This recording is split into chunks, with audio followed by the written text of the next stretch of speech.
It's 5:30, we call the meeting to order. Would you please stand and join Mary Ann in celebrating the flags?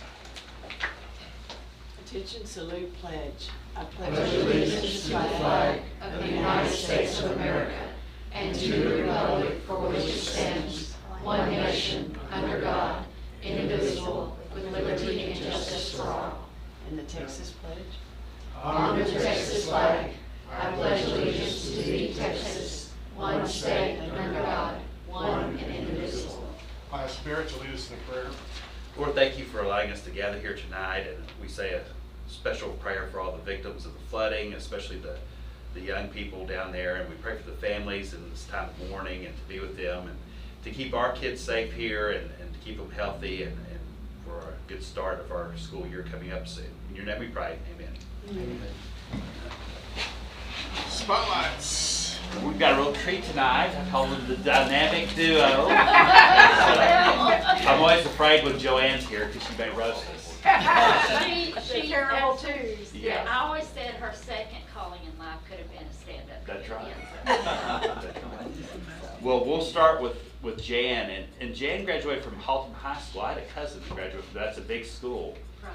and she then went on to attend and graduate from Baylor University with a bachelor's degree in home economics, 1973. Later, she received a master's degree in home economics from Sam Houston State in 78. But she began her teaching career in 74 with a 7-year stint of teaching home economics at Clifton High School. I didn't realize that. Yes. And then did a year in art. Yes. And then in 83 began at Gatesville High School and would serve JSD for 27 years, retiring in 2011. But Jen would return to JSD in February of 2012 as a half-time teacher and work another 4.5 years before retiring in May of 2016. And I put whether it was called homemaking, home economics, or family and consumer sciences, Ms. Wynn taught generations of kids how to be better members of society, better parents, and just better people in general. And I thought in your application letter, Jen, you put something very articulate. She said, teaching is my profession, and I'm proud to be a part of this profession.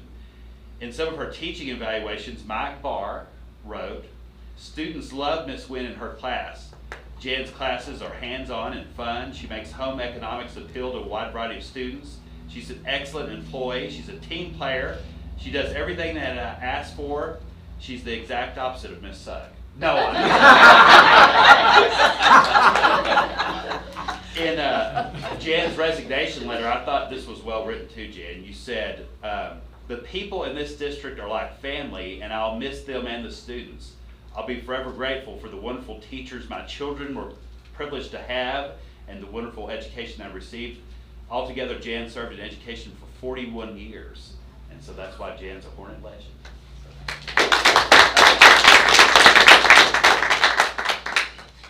Now I'll read Joanne's, and then we'll take a picture of the three of us together and let y'all give any feedback y'all want to give. Okay. Joanne can't wait. So. Joanne, I'm sure she has a lot to say. Joanne followed a very similar pathway. Their careers mirrored in a lot of ways when I was writing these. Joanne graduated with her degree in home economics from Texas A&I University in 1975, which is now Texas A&M Kingsville. Unfortunately. Yes. I Yeah. Ms. Sugg began her teaching career in 1975 with a 10-year stint in Event ISD. I didn't realize that. Teaching subjects such as Texas history and 6th grade reading. In 1985, she began at Gatesville High School and was served JSD for 26 years, retiring in 2011. However, this may sound reminiscent of Ms. Wynn, returned to JSD in February of 2012 as a half-time teacher and worked another 4.5 years before retiring in May of 2016. Ms. Sugg taught generations of students the culinary arts, occupational home economics, and community services. In some of her evaluations, Mike Barr wrote, Ms. Sugg's greatest strength is her deep feelings for her students, particularly the ones who seem to have no one else but her. She has a big heart. Roland Lambert wrote, I don't know how you manage to give your students so much support and encouragement. In her resignation letter, Joanne wrote, I could not have asked for a more wonderful community, administration, and staff experience. One gift I have received from my teaching career is in the form of relationships that I've developed with my students and their parents. My two sons both received an excellent education from Gatesville ISD, but more importantly, They received a sense of belonging and acceptance from every staff member at every campus. The most priceless gift I received is the love and support of the wonderful, caring individuals that are employed here. They are my family, and family is forever. All of you will always remain in my heart. Joanne served 41 years in education, and that's why she's a Hornet legend also. So Jan, you and Joanne, y'all both had y'all were partnered together for a lot of years, came back and job shared, I guess, in a moment of desperation. And we were sure appreciative when y'all came back. So, Can I tell a story? yes, go ahead. Okay, when I was teaching at Clifton and Joanne was at Event, this is how I met Joanne. I went to a conference at Trinidad, Texas, of all places. We had officers and we were there. And I went to somebody and I said, who is that lady that brought her baby? And is carrying her baby around and doing all of this while taking care of her baby. Yeah. And they said, oh, that's Joanne Sugg. And, you know, little did I know she was going to turn out to be my teaching partner and one of my very dearest friends. Yeah. But years later, so. It was meant to be. Yeah, she, you know, that's just an example of what a family person she is. Yeah. She brought her child with her. It was Chip, by the way. Yes. Old Chip. I only dropped him a couple of times. Yeah. Yeah. Yes. Joanne, did you want to say anything? Well, have I ever passed up an opportunity? I don't think so. I'm going to be recorded at my funeral, I'm sure. So anyway, thank you so much for this honor. I just can't, you know, it's a wonderful honor, but the wonderful relationships that I made in Gatesville, you know, and still in Evan, I have so many of my kids from over there that I still keep up with, and I was fortunate enough to have some of their kids also, you know, and to be able to have those relationships. I was a little bit worried when you said Mike Barr, because Mike and I, some days we worked and some days we didn't. Anyway, that was a little bit easier than Mr. Bradley asking me 15 times when I applied for the job, do you smoke? You know, that was Mr. Did you smoke? Do you smoke? Do you smoke? But anyway, but Jan was just wonderful to work with. You know, one of the good things about home ec is the fact that we were able to do, started out at FHA and then went to FHA Hero and then FCCLA, is that you get to build those relationships with students and their families, and you get to take them on adventures. And we had so many adventures that, you know, took a lot of volleyball concession stands and all kind of sales to get us places, but with the help of the ISD also, we were able to give them so many memories. Probably the most I was through Nashville the other week was that when we took them places, we had something to do every single minute of the day, because we had to do some history, we had to do some home ec, we had to do, you know, food, a little of everything. So we went to Andrew Jackson's farm, and the kids went crazy. They had to pick cotton and have us taking pictures of them picking cotton so they could come back to Gatesville to show everybody that they went to Nashville, Tennessee, and they picked cotton. So anyway, it was woozy, if you can imagine. Yes. Oh, yes. and Sharika. And Sharika was there too. Yes, they were with us, and that was just one of the things they wanted to do. But we were blessed, and you know, just to have so many wonderful people to work with. You know, and we had some weirdos, but they didn't stay long. So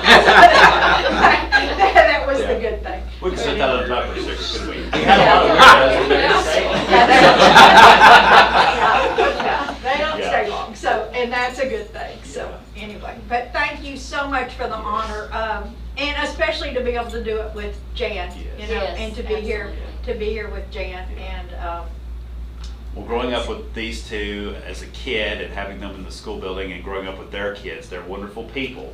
And you got a whole lot of people my age that really look up to you guys. And so we want to do one small thing as a token of appreciation. And so that will be a certificate and a picture in the paper.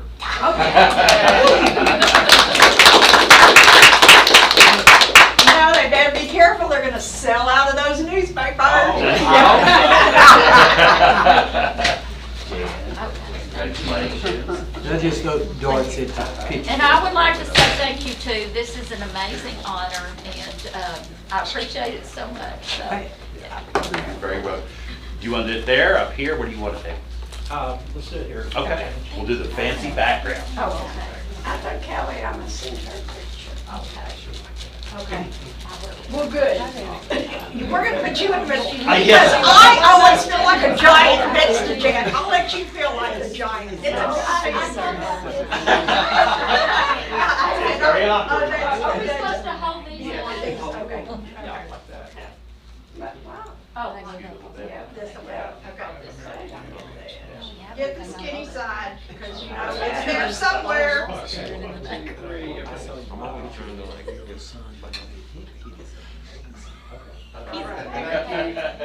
y'all. Yay.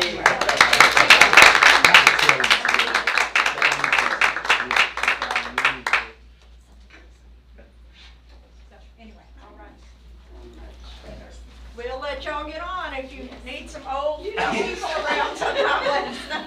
Y'all don't want to stay?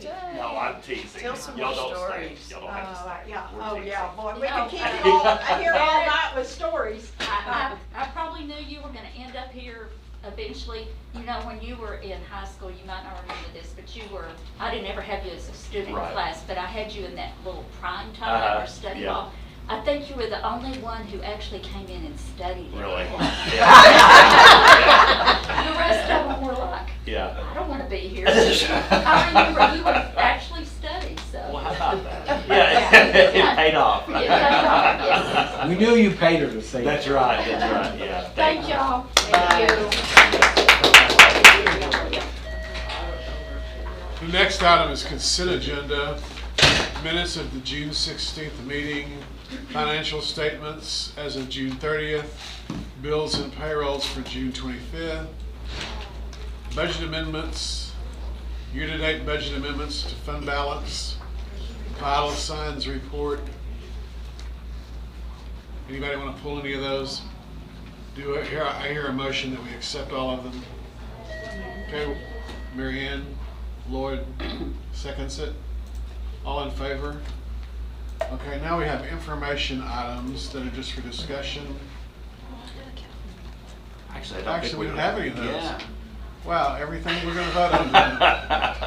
All right, we'll be voting then. Yes, yes. Amended District of Innovation Plan. And Charles, if y'all don't mind, I'd like to go ahead and do the architect one because we've got guests tonight. All And right. they may not want to stay here all night. Oh, come on.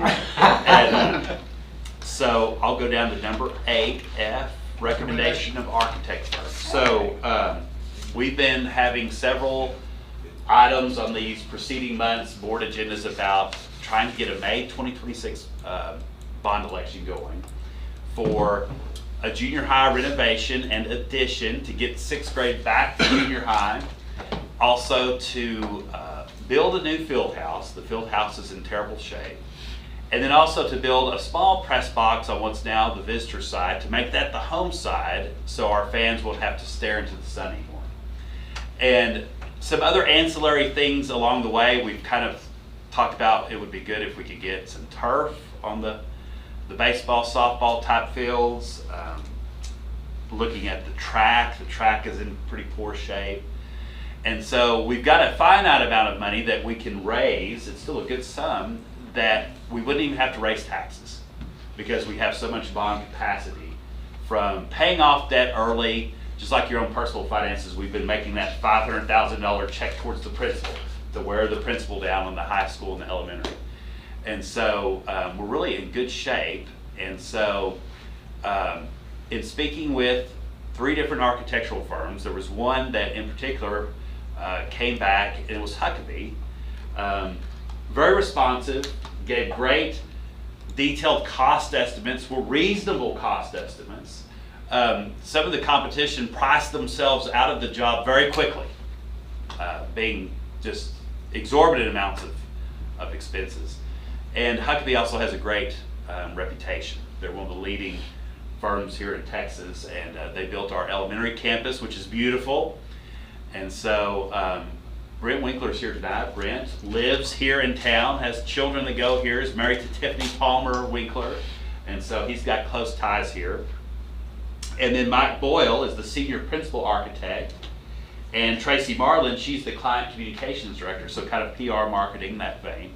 And I've met with all three of them together a couple of times now, and they've been very pleasant and good to work with. And so to kind of get the ball rolling, I would like for us to consider going ahead and appointing them as the architectural firm. Some of the other firms I've reached out to don't even respond. I met with Claycomb and Associates, I think is a big architectural firm. No response back. I said, well, could you give us some cost ideas here? So we've looked at the, some of these things that we've talked about here, and like I said, we'd like to go ahead and recommend Huckabee tonight. Do y'all have any questions for these guys before we make that decision, or did y'all want to say anything to the group while you've got a captive audience? I'll go first. Yeah. I mean, as you said, this is personal to me. I live in the district. My wife graduated from Gatesville. I've got kids that go here. So my daughter just graduated 8th grade. I say graduated, she moved into high school. So she's lived the junior high. Justin Saunders, who's not here with us, he's on our team as well. He grew up here, he went to junior high here, and he'll be intimately involved in this one as well. So that's really it. It's personal to me, and as you can tell, I took it personal by spending the time I did and giving the estimates. Yes. And we look forward to working in the district for sure. Yeah, I'll just echo what Brent said. I mean, we appreciate the opportunity. We love the opportunity to serve you and just be here to listen and execute your vision and implement what you guys need for your schools. Be great. And then Tracy plays an important part on actual getting the bond passed. And so I know that's a big job. Community engagement and getting everybody involved, and the communications materials and all the graphic design and all the things, websites that y'all need for an election. And it's almost personal for me, not quite that close, but I live right here in McGregor, and we have property out here in the Gatesville area that is a taxpayer. Yeah. Did you say you were taking there? Yeah. You're in. Yeah. Yeah, I think they make a really good team, and May 2026 seems like a long way away, but it'll be here before we know it. And so we need to be prepared as far as next steps. Tracy's even talked a little bit about how we'll need to start getting, committees together. And like last time, we had a big group of people that were kind of our helpers as far as they weren't technically an official political action committee, so they didn't have to abide by all that stuff. But there were definitely a group of folks that were important and tried to get the word out. And that will be especially important, I think, with athletic components. Athletic components are very polarizing, and sometimes they have a negative connotation. And new legislation, I think we have to have those items itemized out, so you can no longer, I think districts were guilty of trying to hide them. Like Allen ISD, let's hide this $1 billion stadium with the elementary. And so there's legislation now to where you have to have that on specific items. And but I think the town and the community will be very supportive, because if we show them what we're talking about in the field house, and we show them, they've already complained about staring in the sun at the football games, I think they'll be very supportive of us.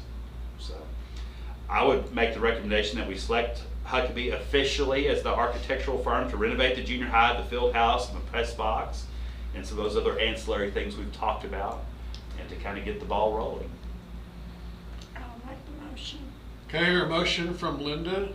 Do I hear a second? Okay, Calvin, is there any further discussion? All in favor of hiring Huckabee? It's unanimous. Now the work begins. That's right. Yeah, All the warm fuzzies over. Tracy, go home right now.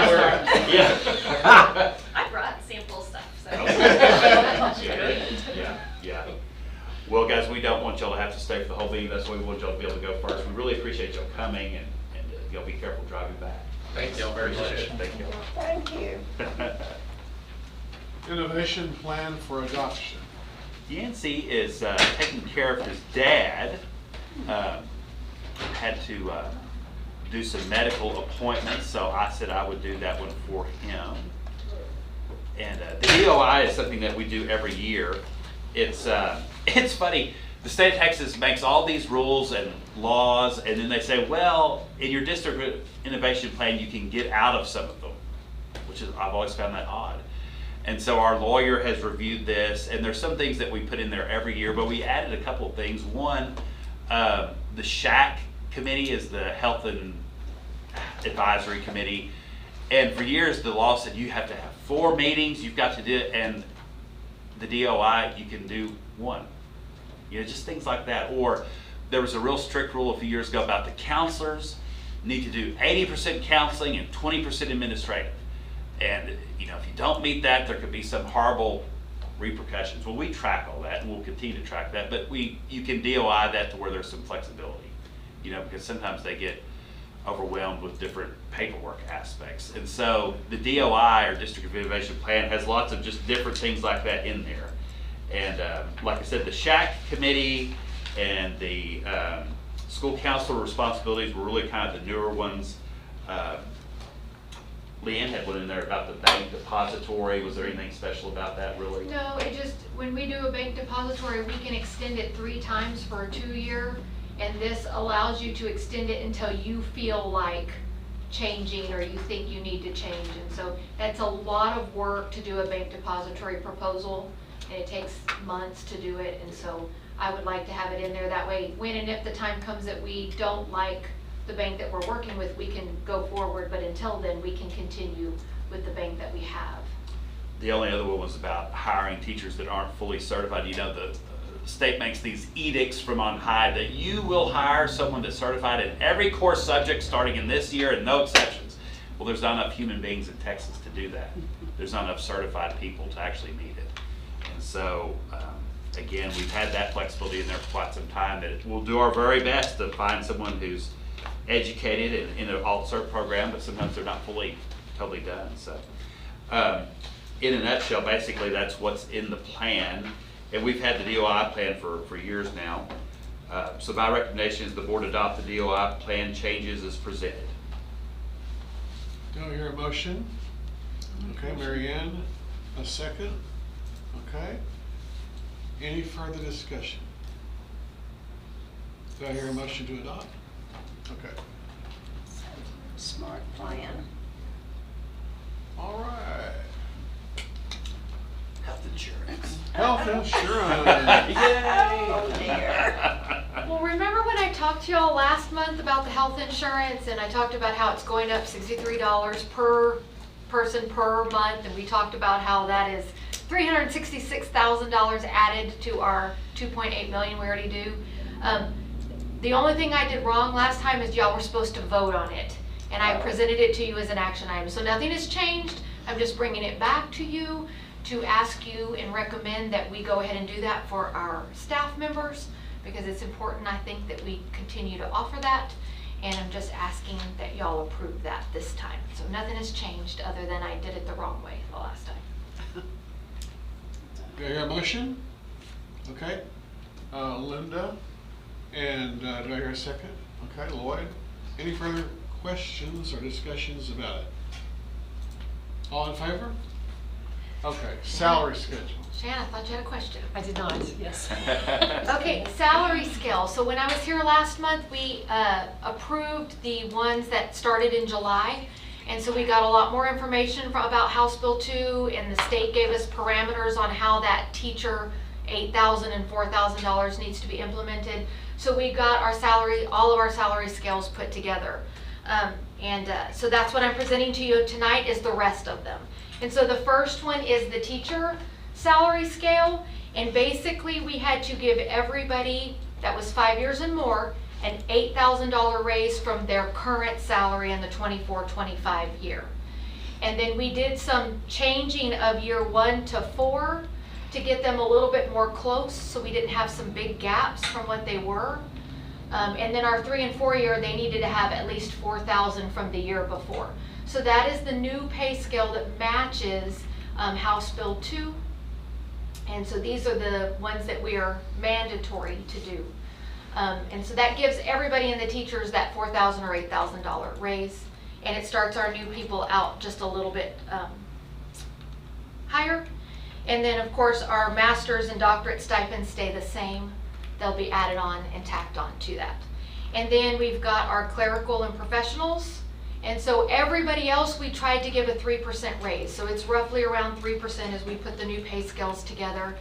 And if y'all remember from last month, they only gave us about $114,000 to give everybody else a raise. So that's not enough to go around for the 245 other staff members that didn't get included in the teacher bump. And so we're kind of pulling every extra we have to try and give everybody a 3% raise so that everybody gets something. So that is what is reflected in the rest of those hourly pay scales. If you have any specific questions, I can answer them. Otherwise, I recommend that we choose, that y'all vote and approve our new salary pay scales. We've been fielding lots of questions. Lots of people wondering about their pay. Yeah. Yes. I have a question. What is the starting salary of a first year teacher here? Teacher here, so that's at 0 years experience is Oh, I now see. My bad. 45,300. My bad. And last year it was 41, so we've moved it up. We tried to get those in the front to kind of match everything coming down. See, the state didn't do anything for 0 through 3. No. And so we didn't want that to stay real low, and then there'd be this huge gap from 0 up to 5 or whatever. And Plus, I had run some numbers for schools that were comparable to our size and our location, like I did Lampasas and Robinson and Brownwood and China Spring, and the average starting 0 scale was about 48,000 starting. So we've come up a little bit to match some of our competitors. so basically, if they made 50,000 last year, they make 58,000 this year. I'd like to make a point to that. These other school districts may not be paying their health premiums like we do, which Yeah. is a You're lot right, of money which is a lot of money. that you I do mean, not see up front. that's $509 you would not have in your paycheck every month if we were Right. not paying it. So it's really a big That's substantial amount that goes on top. You don't see it. We're thankful for Leanne and her crew to be able to scrounge together 3% for everybody else, because the state, that's the big kind of shell game that they did. Historic pay raises for teachers, yeah, that's true, but then we're going to take away all this other money, and then everybody else that's not a teacher, you're left scrambling, trying to scrape together something. And so a lot of the districts that I'm friends with the superintendents on this big tech strand, even some of the big schools, they're still running $2-3 million deficit budgets, even now, because they did not get the help. And Title 1, 2, 3, and 4 from the federal government got pulled. SHAR's health reimbursement, no more of that. And so all these little pots of money are drying up. And IMA, we didn't get IMA. the curriculum money this year. yeah, they cut that in half basically. So they make it sound like we're getting a lot of money, Yeah. but really, they tied our hands with a lot of it, the majority of it, and then they left us very little to do anything else with, and then took money away from us. But we're proud of this. We feel good about what we were able to do for the teachers and the staff, so. So everybody from the bottle washer all the way to the assistant principal will Yeah. get 3% at least. Yes. Any other further questions? Do I hear a motion to accept the schedule? Calvin, do I hear a second? Okay, Cheyenne, anybody else? Any questions? All in favor? Okay. I just Meal think prices. It is fantastic that you can still run business, the school business in the black The instead of the red. Yeah. Well, and I'm following in big shoes. I mean, he did a really good job of keeping everything Daryl did, very cost effective so that we have the ability to do that. So I'm just kind of following along in his footsteps and keeping everything realistic so that we can do this the best we Including your can. work ethics. Yeah. Thank you. Absolutely. All right, meals. Okay, I am recommending today a 10-cent hike in meals. We have had a great year, as we always have since we've gone with a third-party food vendor. We still have a $100,000 type budget that we have to spend down because we've made enough money. Let me give you some highlights on some of the stuff that went on this year. You know, we went to free campuses at primary, and then we added elementary this year. And we saw a hike in eating at our elementary once we went to all free. 39% of breakfast rose 39%. Eating lunch rose 66% once we went free. So it's costing us about $68,000 at elementary and a little less than that at primary to do it, but we have the funds to cover it because we're doing the dinner program and the summer program and all of those things. Also, another thing we applied for and we got, our reduced kids, they get free breakfast for the last 2 years, and now the reduced kids are also going to get free lunches for the next 2 years. So if you are at intermediate, junior high, or high school, if you're reduced lunch, you get free lunch for the next 2 years. So we got that program put in place. So we were really excited about the things we have in place and the money that's coming in. We are requesting to increase everything 10 cents though, just so that as years go on, we don't have a big hike increase. I don't want to get 3 years down the road and then say, oh, we got to raise it $2 a thing. So I would like to recommend raising just the breakfast and lunch 10 cents, so that way we just kind of slowly edge up and we don't get in a big gap area where we have to make a big gap, a big jump in the gap. So adult price stuff has not come out from the state, so I could not do the adult price yet. We'll have to come back and do that, but we wanted to get the cafeteria done before school starts so that kids all know what they're paying. So our breakfast will be free or reduced.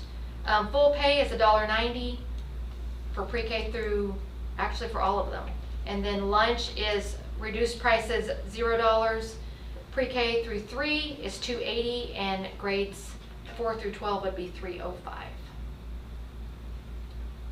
Any questions on that? No questions? Do I hear a motion to accept that? I have a question. So the reduced student price is 0, Yes. but you can't say that everybody at that school gets 0 or gets free lunch. Nope. Only because your regular full paying kids still have to pay full price. But our free kids get free, our reduced kids get free, and then our full paying kids still have to pay the regular rate. So when you say free lunch, free breakfast, it's for those who aren't reduced or free, not Correct. At full pay. intermediate, junior high, and high school. Primary and elementary, they eat free no matter what. Yeah. Well, is that what this says? Do I have it said so funny? I mean, they don't pay? Or are you just saying that historically, those are the prices, but on full pay, grades pre-K through 3, it says $1.90. Oh yeah, you're right. So they don't pay? They don't pay. Okay. I'm sorry, that needs to be 0. I never Okay. even noticed that. You are correct. Okay. If they are pre-K through 3, they are 0. I will change that. I guess that was true last year too, though. It was true last year, we missed I it. was wondering, I Yes. thought that was, okay. Because primary And has the year been, before. primary's been free for several years. Yes. And then we added elementary 2 years ago, or 1 year. 1 year It's ago. been 1 year. So yes, ma'am, thank you for pointing that out. We will get that fixed. Yeah, we'll update that. Do I hear a motion? Okay, Lloyd, your motion, second from Linda. All in favor? Okay, baseball upgrades. Okay, last one for me, thank goodness. Last month we came and I had 2 baseball proposals. One was for the netting and poles, which we awarded to a company, and one was for dugout and backstop. And if you remember, I didn't have any bidders for the dugout and backstop, and so I had to send it back out and rebid it. I only had 1 this next time, and the one person that bid was the contractor that got the netting and poles. He can't do his work without the other piece. And so he's from Alabama. I didn't realize how specialized netting and poles is, but it's a very specialized area. He's from Alabama, and so he just got some contractors in the area and put together a bid and sent it in. And we were expecting it to be about $50,000 to $60,000, and he sent in a bid that was $340,000. And so we don't have the money for that. The baseball do not have the money for that, so we cannot award that. there are no written rules after you've tried to bid it twice and you get nobody. So we have put in a call to the lawyer to find out what we can do going forward. And so right now, I have nobody to present to you because we didn't get anybody in except for the $340,000 bid. So I guess I don't have a recommendation on this one, Mackenzie, because I don't have anyone to give you. So I'm not sure what we're gonna do. They had $100,000 donated. They were thinking $60,000 for the netting and poles and $40,000 for the dugout and backstop. And if I understand it right, you have to demolish it all and put up the new dugout and the new wall, retaining wall for the backstop. Then the netting and poles goes on, and then they finish the work. So right now, we cannot do the work on the netting and poles either. So hopefully, at the next board meeting, I will have some better options of where we can go from here. We're trying to spend that money, but we just can't do it. Do we have a design for that and something like for them to look at to bid from? We had some rudimentary drawings in there for them, and I think what happens, because I know that the baseball guys had some local people that they were hoping could do some of the work. They didn't have it all sourced out, but when you go over $50,000 threshold, we have to do a formal bid and proposal, and that requires a lot of paperwork. It requires a lot of things that you have to apply with the government, and you have to have different things, and that's just the way the state requires it. And I think it scares some of our local contractors, I think is what happens. So I don't know what the answer will be, but we've got to consult with him before we move forward. We're trying to see if the lawyer will say it's kosher for us to go to a local person and say, let us help you fill this out, so you can get to the point where you can bid. Right. Or can we break it up now? Because the law, Texas law says we have to do it twice. If you don't get more than one bidder, you have to do it a second time. But if you get it at the second time and you get just one bidder, you can go with just that bidder, because there is obviously nobody else. Well, I'd be kind of leery of hiring somebody who doesn't even know how to fill out paperwork. Yeah. And that sounds pretty rudimentary to me. If somebody's in that business and they don't know anything about this, unless you're going to get somebody who drives around in a pickup and say, I need something to do. Yeah, and it is a little bit like you have to go onto the Texas State website and you have to fill out a form, and then you have to print it out, and then you have to references isn't a big deal, but there's some different, you have to have your W-9, which any company should have a W-9 if they do regular work for people and pay taxes on it. So I don't know what the answer is, but I'm hoping I have an answer soon. We did some work with the people that built golf, what's that golf place in Waco? Top Golf. Top Golf. Yeah, and I got to be really good friends with the main guy, the main builder of all of that.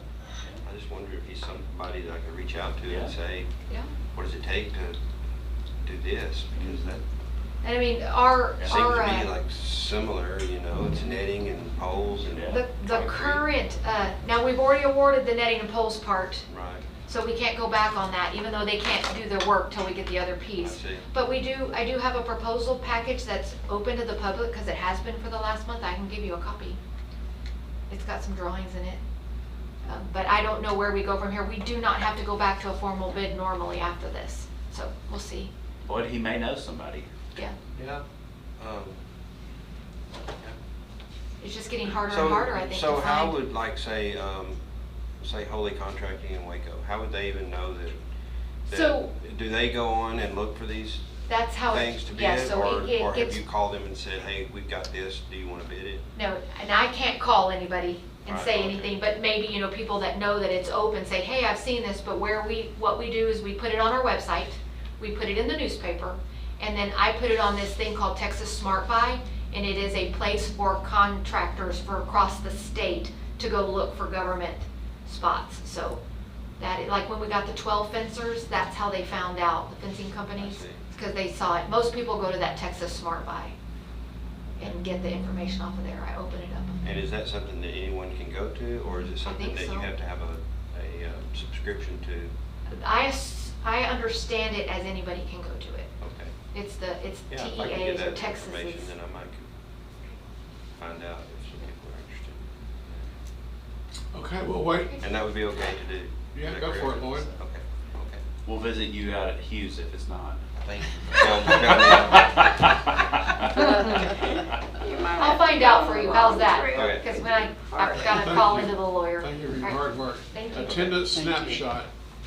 Another thing we do every summer is we approve the times that we'll take attendance at the various campuses. And these times haven't changed the last probably 3 or 4 years, and each campus is pretty thoughtful of when they take it. They feel like that this is the most strategic time of the day for them when they can capture the most people. And so I always verify with the principals, you want to keep your time the same? They said, oh yes, we do. So as you can tell, from primary at 9 a.m. down to high school at 9:40, elementary 10:05, they're just kind of all over that 9 o'clock to 10 o'clock hour. So I would recommend that the board approve the daily campus attendance snapshot times as presented. Any discussion? Do I hear a motion? Motion. Okay, Mary Ann, second Charles. All in favor? Okay, and now a policy update. There's one other right there under that, Charles, alternate attendance Yeah, taking time. alternate. Very similar, it's kind of the same Oh, yeah. vein. This has to do with sometimes kids are in an exceptional type program like Wings or the Texas Bioscience Institute when they go to Temple College in the morning. And so for those kids that are off campus during those times, we have an alternate attendance taking time, which would be 1:15. And that would capture the afternoon Wings kids and the morning Temple College kids when they come back. And so I would recommend, we've had this time before, I recommend the official attendance taking time for afternoon Wings and morning TBI students be 1:15 for the 25-26 school year. Do you hear a motion? Calvin, second Linda.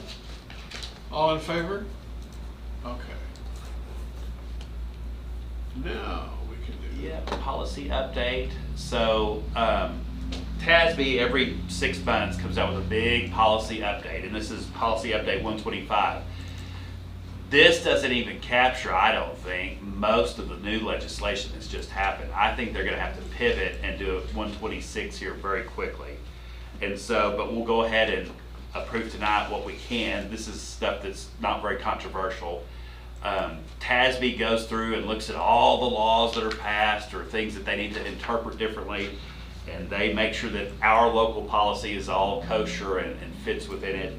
And so, in going through it, the local ones are the main ones that we need to be concerned about, and I've got that little summary sheet on the next page. There didn't look like there was anything too out of the ordinary.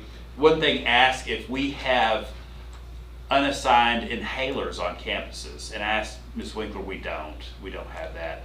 Our theory is if a kid is going to have an asthmatic attack and they don't have their inhaler, the EMTs would get here quickly enough and have better equipment. And so we do have unassigned EpiPens though, but this policy doesn't apply to that.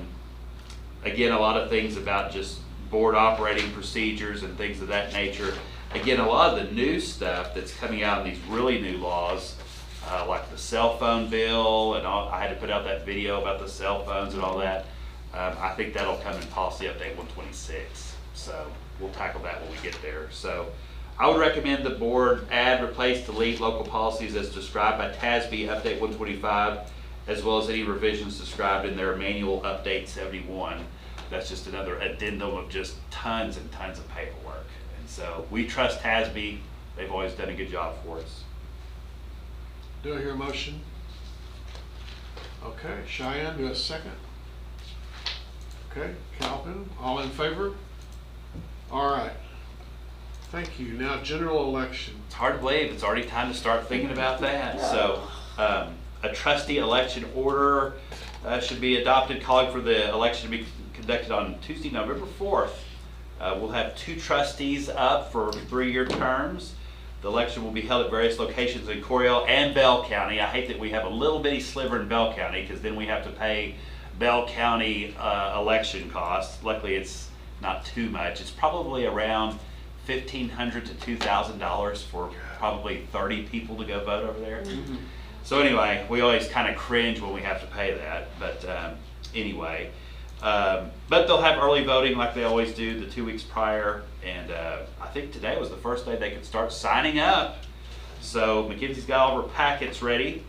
And I would recommend that the board adopt a trustee election order calling for an election to be conducted on November 4th for the purpose of electing 2 trustees for full 3-year terms.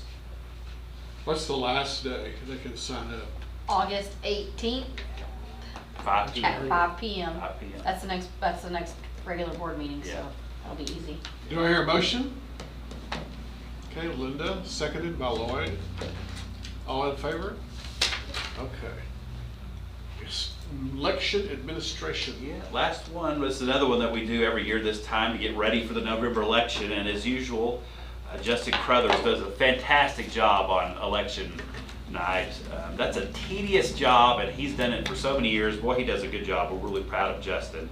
And then Dr. Desi Roberts, he's been easy to work with too. He's the Bell County one that in charge of elections, and he also tries to help us with the cost.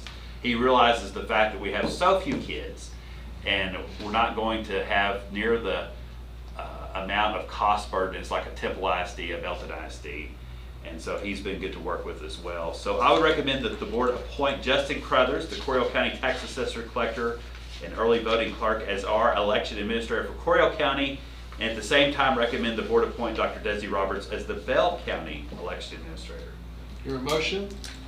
Okay, Charles, seconded by Lloyd. All in favor? Got it. It is now 6:16. We will adjourn and go into executive session.